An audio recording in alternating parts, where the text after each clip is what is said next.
welcome back. I am Andrea Masterson. I'm the Donor Engagement Consultant on the Board of Directors for KY IEP Advocate. And I am back with our host and founder and executive director, Shannon Masterson, who's kind of helping walk us through the process, all things about special education. Last time we left off with an email request for evaluation. We're ready to move forward with the next steps. And so Shannon, can you tell us a little bit about what the referral meeting looks like that happens after you send that?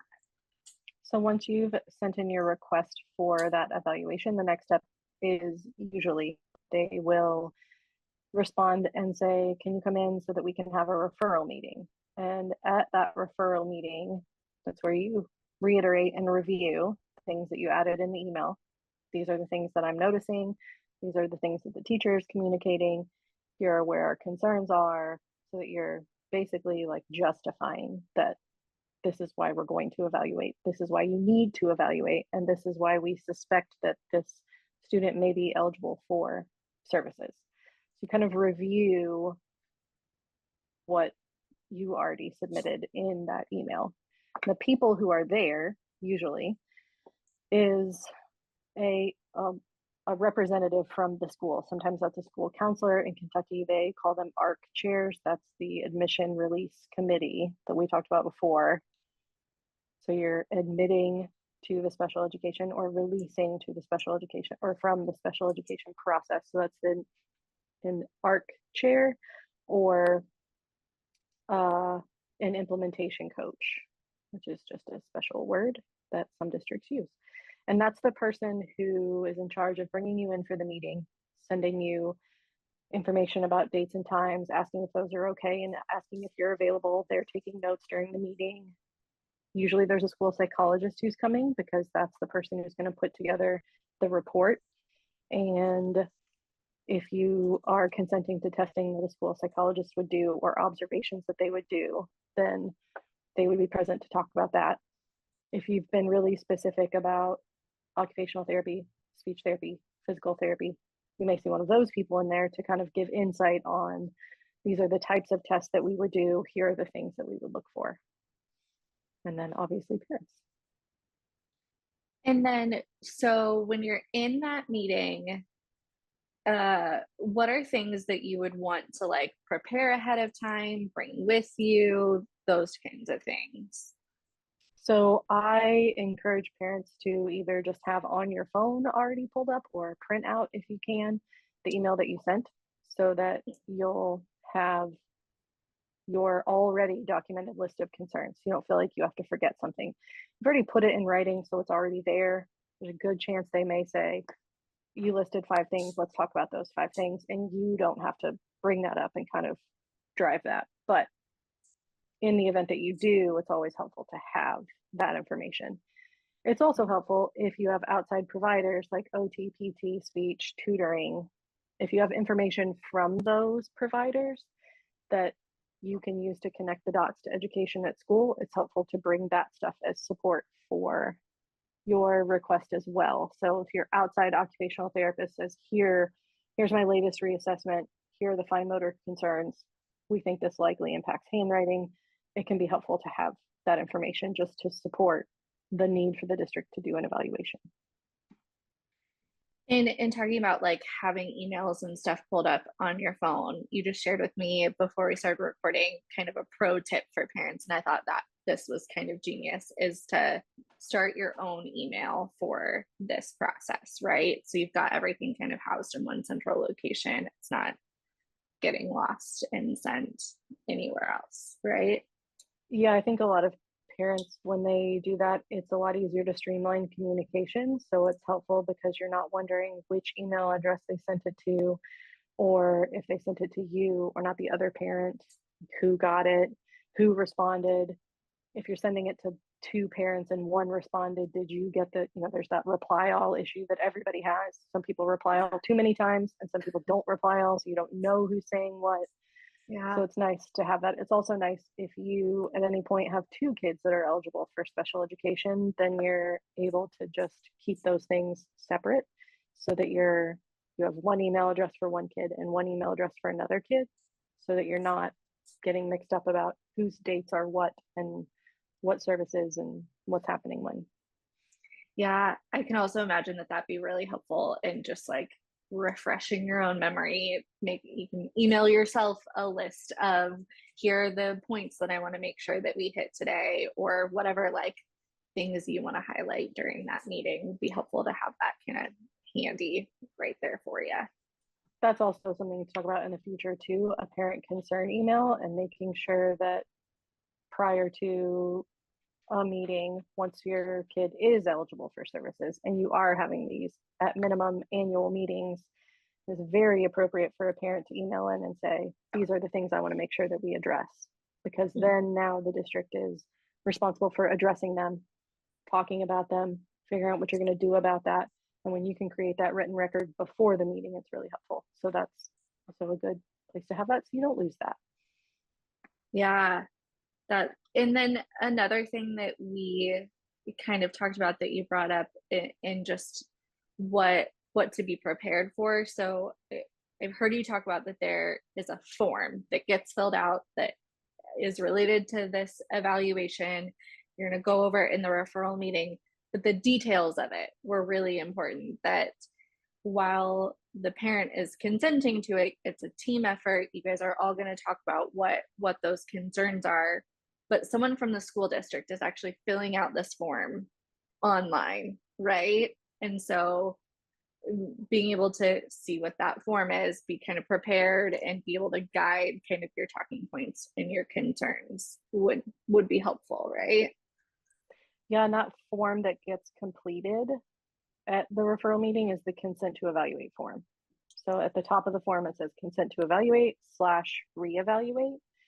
And that's the form that's basically the menu of all the options, everything that's available, all of the testing that they could do, all the areas of tests. So your specific assessment and evaluation won't be listed, but the area that they're going to evaluate for, that may be 1 or 2 tests for each, for an area.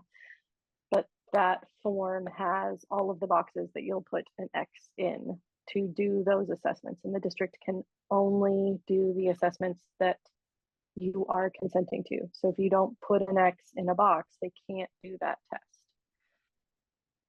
Can we talk a little bit about that also? So there's an X, the things that you might see when you're looking at this form. Once they fill it out, theoretically, you're seeing a copy of it in some way before you're agreeing to it. What will that look like? So there'll be X's in all the boxes that you discussed.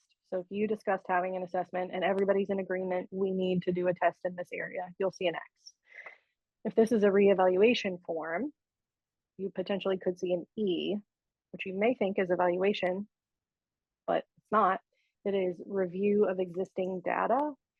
So that comes a lot. If you have had a child that's had general intelligence testing for 3 times and the numbers have been the same, and we're all agreeing that your IQ doesn't, we don't generally expect your IQ to grow as you grow, the way you think about things and the ways you can use that information. It's not about how much information you have, it's about how your brain thinks about it. So those scores, it's reasonable to expect they would be about the same as you move through life. So if you've done that test 2 or 3 times, you're getting consistent scores, everybody's in agreement, that's right. There's no reason when you're in, 8th grade, 9th grade to do another IQ test. So you can put an E in there and just say, we're not doing that test. We're going to review the old ones because they've been consistent. So we're going to use that. Got it. So that's like where you'll see previous discussions. Kind of. Mm-hmm. Yeah. And then, okay, so a parent's getting ready to come into this meeting. We went over who will be there, what to bring. Where would a parent see this form? Like where could they find it to look at it ahead of time? So you can find it on our website. We have it linked on our website. You can find it on the Department of Education website. Sometimes things are easier to find or harder to find on the Department of Education website, but I try to make sure that our links are updated often-ish. So that link should go, it should be a live link, not a broken link to the Department of Education. This form is a form that is completed on the computer. So I always encourage parents to check it out before you go.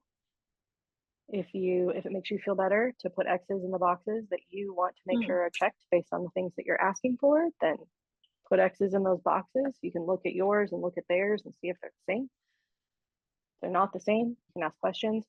We talked about this. Why isn't there an X here? And then when you are able to look at it, then you'll sign it when you're able to see it. Yeah. And I'll just put a pin in. So I pulled up the form and am looking at it now. There are all of these different kinds of categories. It's really kind of like high level, covers a lot of things. So in another episode, we'll kind of go through all of those different categories of the options of the things that would be on that form. I imagine also if you've got like a printed out one that you did previously, you could like cross-reference in real time with the form that you're looking at to make sure you're not missing anything that you wanted to bring up, right? One thing to talk about in the future too is the 13 categories for eligibility. So the federal regulations have defined 13 categories for eligibility. So in order to get special education services, you have to be eligible in one of these categories. And those categories go at the top of the form in the suspected disability line. You can add more than one category in there. Just the same as the assessments, the district can only evaluate for eligibility in a category that you consent to. So if you have concerns about your child's reading, you need to make sure that specific learning disability is checked. If you have concerns about an intellectual disability, you need to make sure that that eligibility category is checked. Potentially, you have a child who has a diagnosis of ADHD or anxiety, so have that other health impairment checked. But if in addition to that, you have reading and math concerns, you can also add those eligibility categories to make sure that you're capturing everything. And then in terms of other things to kind of look out for, keep your spidey senses up about what you're looking for, the language here seems really important, that this is starting with a formal written request for evaluation. There's a template also on your website for that request so that you can make sure that you're saying the things that you need to say and not something that might kind of like steer you down a different pathway. Other things that we've kind of mentioned that are important to pay attention to are specifically, this is an evaluation, not a screening, not a test, and not these other kind of pieces of information or words or language that might end up getting used, but truly might mean something different and not this actual evaluation, right? Yeah, if you send an email and you're asking, anything other than that very specific phrase of formal written request for a special education evaluation. If you ask, I need my kid tested. I need somebody to look at my kid. I need my kid to be assessed. I want to know if my kid can go to preschool. I want, whatever that language is, that can be interpreted as a request for a screen and not a request for a special education evaluation. So when you send in your email, the expectation is for coming in for a referral meeting so that you can determine if the student is eligible for special education services. If you send this email and you get a callback or an email that says, hey, great, we got this. Can you come in next Wednesday at 1:30? And we'll test your kid. We'll do an assessment. We'll talk about preschool. Whatever they may say. If you're not coming in for a referral meeting, you're not getting evaluated. So no problem that somebody does a screen, but a screen doesn't determine eligibility. So you could have a screen done by somebody and that person says, yes, let's move forward in the process. But to say that you're not eligible for special education services through an IEP, that is determined by evaluations that determine eligibility. So there is this weird thing that seems to be happening where families think that they're in the evaluation process and they show up to what happens to be a 40-minute observation discussion. And then when you leave, you're left with the information. I don't know how it's communicated. We should talk to somebody about that, but your parents are left with the impression the kid is not eligible for services and then therefore not eligible for preschool, if that's what we're talking about. That's where I hear about it the most. When really, in order to determine eligibility, you're doing an evaluation. So it almost is this like extra step. We have to see if you're eligible to see if you're eligible. Mm-hmm. So it's like a pre-screening or something. Yeah, in order to say you're eligible for services or you're not eligible for services, you just do the evaluation. And really, if you're so sure that this kid isn't eligible that you don't need to evaluate, unless you have information, unless if you're asking for an evaluation and the school comes back and says, we have all this documentation that, I get that you're concerned with some things about reading at home, but here's what we see. He's a reading tutor for kids who are younger than him. He's finishing assignments. He's actually reading to a classmate when he can. We're not going to evaluate for reading because we don't have any data that supports. In fact, it's not that we don't have any data that supports. We have a lot of data that says there is no negative impact. And here's all this information. If your child's not already in school and they don't really have information about your child to determine that you're not eligible for services. So in order to say you're not eligible for services, you have to sign that consent to evaluate so that the evaluation happens. Yeah. And in that form that you're looking over, it's getting filled out in real time during this meeting, and then you're reviewing, and before you sign, do you have other kind of like things for people to flag? I imagine that checking more boxes rather than less, putting more information rather than less is almost always helpful. Anything else that to kind of like look out for or pay attention to before that consent form actually gets, or maybe even just the actual signing of the form is important as well? So I always encourage everybody, any area of suspected disability, that's any area where you see a skill deficit, where you have a concern, where there's a suspected disability, then those are the areas that get an X. Because what you don't want to do is when you come back together to talk about eligibility in these assessments, if you're like, I keep going back to reading because that's a big thing. But when you say, thanks for all these assessment results, but I'm really concerned because my kid can't read a menu when we go out places, and they can't read the cereal box, and they're not able to read like the Netflix guide, and they're not, all these real-time things that you would be reading. Yeah. If the district doesn't do an assessment for reading, and they can't determine that they need to provide a service and what kind of service they should be providing. So they're not going to, because you didn't consent to that. So they couldn't do that assessment. So I always encourage parents to check any box that you have any concern about to make sure that you're getting a comprehensive evaluation that covers all of your bases. Same for the eligibility categories. You can look at them. You can talk about them as a group. Where all do we think that this kid may be eligible in? And there are forms. So when you have the assessments, then you're determining eligibility, you'll look at forms. We can get to that. Yeah. And then when you're signing this form, making sure that it likely will get printed out and you'll sign it. It might get emailed to you later, but really trying your best to clarify this is the date of consent, because we'll get into this as we go on to next steps, but there's a timeline that happens after this, right?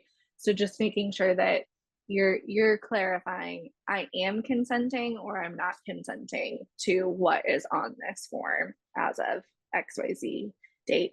Anything else to just kind of like really pay attention to, maybe also to kind of put some people at ease? You're never locked into anything. You can always revoke your consent. You can negotiate at other times, but anything else to really pay attention specifically about this referral meeting? Being mindful that you want to have this, if you have concerns about your child's education, you're likely not wanting to table this for 3 months. So when you send the referral email in, the request for evaluation email in, it's really reasonable that you get a response. Summer might be different because there are fewer people working in an office. Maybe the person you're sending it to isn't in the office. Always helpful to send to more than one person. But knowing that when you send this in, it is reasonable to expect that you get a response from somebody who says, got it, working on dates and times, we'll be back. And even if they say, we'll get back to you in 3 weeks, or then you at least know somebody has responded to what you're saying. We don't have a timeline specifically in Kentucky that says, once you send this in, it has to happen this many days after you send it in. But I encourage parents to be proactive, like don't let it go too long, but also if you send it in the morning, it's not reasonable to resend it in the afternoon. So depending on, things are really busy at the beginning of the year, they're really busy at the end of the year, maybe give them a couple extra days. But thinking 3 to 4 days, if you sent it this week, then by next week, somebody should have responded to you. It's reasonable to expect somebody says, we got it, we'll bring you in, we'll figure it out. If you don't hear anything, forward that email, say this is my second written request, so that they know that you're keeping track. Now these things have dates on them. Now you're able to move forward in a process. Usually that gets somebody's attention. Yeah. By the third one, you're really getting people's attention. If you're like, so are you denying my request? If you don't answer this, does that mean you're denying it because you're not doing it? And usually you'll get the like, oh my gosh, I was just getting ready to email you. We were just getting that. And whether or not that's true, you have a referral meeting then, and that's important. At least you got to the next step. And I imagine that that's also really helpful to have a dedicated email address. You've got dates of when you sent those things, and kind of less chance for human error, things to get buried or whatever that is. Super helpful. So in the next one, we'll kind of dig more into the next step, what happens with that actual evaluation and happens afterwards. Again, for anyone who is maybe considering whether or not this is appropriate for their child, maybe wants to take a look at the form or anything like that, that form is linked on the kyiepadvocate.org website. It's also on, you said, the Department of Education website as well. It's a government website, so we know how that works. Anything else just kind of like highlight or pay attention to for this specific meeting? Once you have, if you're in person and you're signing consent, you're able to look at the form, what you expect it to look like, and then the form that they print and give you to sign. So you can sign, you can date it. You have 60, the district has 60 school days to do the evaluations and determine eligibility. So if you're there in person for the referral meeting, it can be helpful to like, hey guys, what is 60 school days from here? Summer doesn't count, school breaks don't count. Then everybody knows that like, okay, so by October 2nd, that's 60 school days. So at minimum, like worst case scenario, we're meeting October 2nd, but expect you'll hear something mid-September so that we can get back together. It just helps like knowing when you're going to reconvene as a group. And then kind of similarly, if you're meeting on Zoom and you have this, making sure that they're documenting you are verbally consenting this date. If they can like show you the assessment, the consent to evaluate plan, if they can show you that and that looks good, then you can say, I'm verbally consenting to this plan on this date, so that the timeline starts, so that you're not, if it gets lost.